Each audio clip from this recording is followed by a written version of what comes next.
एक छोटे से गांव में रामू नाम का एक गरीब किसान रहता था। वो बहुत मेहनती और ईमानदार था। उसका जीवन खेती किसानी पर निर्भर था और वो कठिन परिश्रम से अपनी जीविका चलाता था। लेकिन इस साल बारिश नहीं होने के कारण उसकी फसल बर्बाद हो गई। रामू चिंतित हो गया क्योंकि उसके पास अब खाने के लिए कुछ नहीं था और कर्ज भी चुकाना था। एक दिन जब वो अपने खेत की ओर जा रहा था तो उसे रास्ते में एक भारी थैला मिला। जब उसने थैले को खोला तो उसमें बहुत सारे सोने के सिक्के थे। रामू की आंखें चमक उठी, लेकिन वो जानता था कि यह धन उसका नहीं है।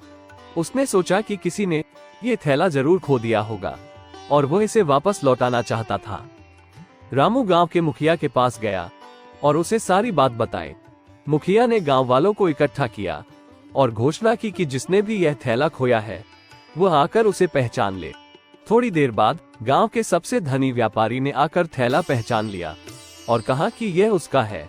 व्यापारी बहुत खुश हुआ और उसने रामू की ईमानदारी की तारीफ की। धनी व्यापारी ने रामू को इनाम देने की सोची। उसने रामू को अपने खेत का आधा हिस्सा दे दिया और साथ ही कुछ पैसे भी दिए।